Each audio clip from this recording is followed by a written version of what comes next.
Welcome back to the channel.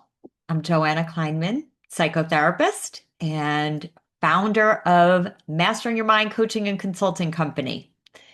And there is something that I want to talk to you about today that if it really lands for you, I don't just mean in your head, but if it really lands in your body, it can change the entire trajectory of your life. Because if you're always bracing for the shoe to drop, even when things are going well in your life, this is not just going to explain why you feel the way that you feel, but we're going to talk about how the way you feel explains why you're living the life that you're living.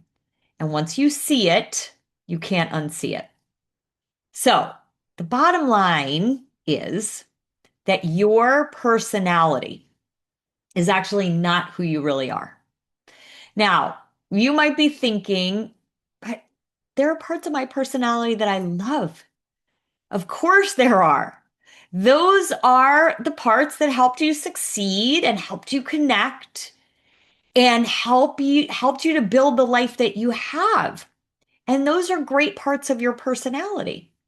But still, those parts of your personality are not who you really are. And most people don't realize this. Your personality isn't your essence, it's your adaptation. So let's talk about this.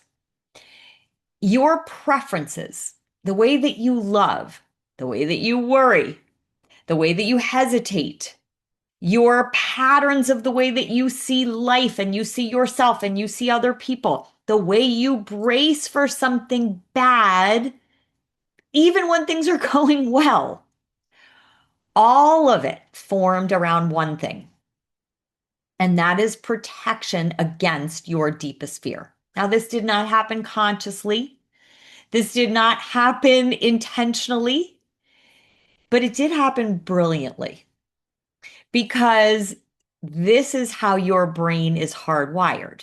When something hurt too much to feel early in life, your nervous system had a very intense reactive emotion, and then your subconscious mind asked, who do I need to become so that this nervous system reactivity never happens again?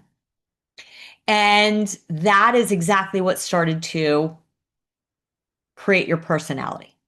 Now, let's be clear. Your brain did exactly what it was designed to do. Because when we're young, our brain is not designed to seek out truth. Our brain is designed to seek out survival. So when you experienced some form of what felt like maybe rejection or unpredictability or uncertainty or judgment, your nervous system went haywire. And that signals to the brain that there is an inherent danger, there is inherent threat. And then all of your faculties went to, we need to figure out how to make sure we never experience this level of danger again. Emotional danger, that is. So from that moment on, the brain starts to build neural pathways and emotional habits. And really, what we could say are predictive patterns, literally predictive models, all designed to protect you from feeling that wound again. Now, this is how our inner critic is born, not as a villain, but as a protector. So, that core wound actually becomes our identity. Okay. Now, your brain didn't just build coping strategies around that wound. Again, it built the identity around it. So, your way of being, your way of relating, your way of interpreting the world was built around that core wound. Now, I'm going to use my own life as an example. And I want to tell you that there are parts of my personality that I genuinely love. Okay. I am fun. I'm enthusiastic. I connect easily with people.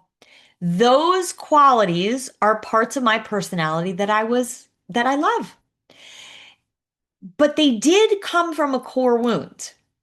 And that core wound was I need to scan to make sure that I'm valued, that I'm accepted, that I'm loved. And when I was younger, my inner critic would only let me be open if I felt fully safe. In other words, I was certain I wasn't going to be judged. I was certain I wasn't going to be rejected. I was certain that I was going to be accepted for who I am and for who I'm not.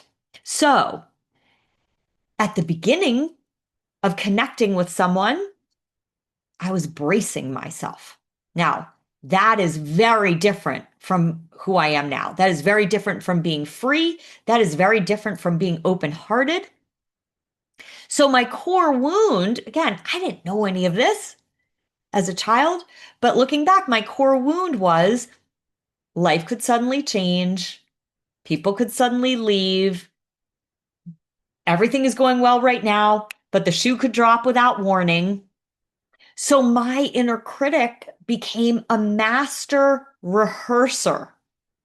Now I call her Worrying Wilhelmina now. I didn't even know this was my inner critic, right? Through my whole life, I thought that was me. So my inner critic spent most of my life rehearsing for the shoe to drop, rehearsing for disappointment, rehearsing for loss, rehearsing for things not working out. Now I know that's just my inner critic programming. If I didn't know that this was just my inner critic programming, there is zero chance I would have the life I have today. So what's different now isn't my personality. What's different now is who is in charge of my life. So the most important distinction that changed everything for me is that I am not my inner critic. I am not my automatic identity. I am separate from the voice that rehearses the loss or the shoe dropping or things not working out. I'm the one that's aware of it. And because I know that, I don't listen to it. It doesn't go away, but it doesn't dictate how I show up in my life. So I learned this at a very early age. Since I was 19, I've known not to listen to my automatic mind, not to negotiate it, not to negotiate with it, not to make it disappear, not to wait until it quiets down, and not to wait until I feel emotionally safe. In fact, what I learned at 19 is to do what scares me because it scares me. And I can say that that is the core secret to my success. So most people think that their inner critic is afraid of failure. I'm going to say that your inner critic is far more afraid of success than failure, because failure keeps that inner critic identity intact, right? If you're rehearsing for the shoe to drop and you're rehearsing for things to not work out, well, if you fail, then you know how to deal with that, right? That's the illusion anyway. Success actually threatens that old identity. So success, and when I say success, I'm not talking just about, money or success in the traditional sense. I'm talking about a life of joy, of connection, of impact, of freedom. And that kind of life requires you to shed the only identity that you've ever known. And that's the identity that knew how to brace, that knew how to anticipate loss or disappointment, that knew how to stay just small enough to feel like you knew what was coming. Now, that identity doesn't know how to live an expanded life, because to live an expanded life, you have to be in the unknown. You have to take risks and not know how it's all going to go and how it's all going to turn out. So when you move towards your true power and your true potential, your inner critic is going to panic. And it's not because you're going in the wrong direction. It's actually because you're going in the right direction. Now, this is why people sabotage themselves right before their life is about to change. It is because your inner critic mind would rather stay in the safe, familiar known than step into the unknown, which truly is where your freedom and your power lies. So creating a new life doesn't require just new habits or new strategies. Living a new life requires an identity death.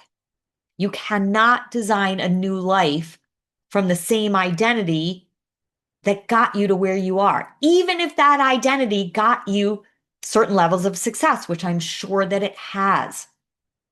That identity is not going to get you from where you are to the vision that you see. So, this is really important to understand. Your brain is a prediction machine. It uses your past to predict your future. It prioritizes familiarity over unknown. So when you move towards growth, towards purpose, towards expansion, your inner critic starts with those flashing red lights. Abort mission. This is unfamiliar. This is dangerous, right? So it will start spewing to you. Who do you think you are? You don't know what you're doing. They're going to know you're a fraud, right? That's that imposter syndrome that shows up. So if you don't know that that voice is not speaking the truth, you'll listen to it. If you don't know it's programming, it will dictate not just your emotions, not just your behaviors, it'll dictate your whole nervous system.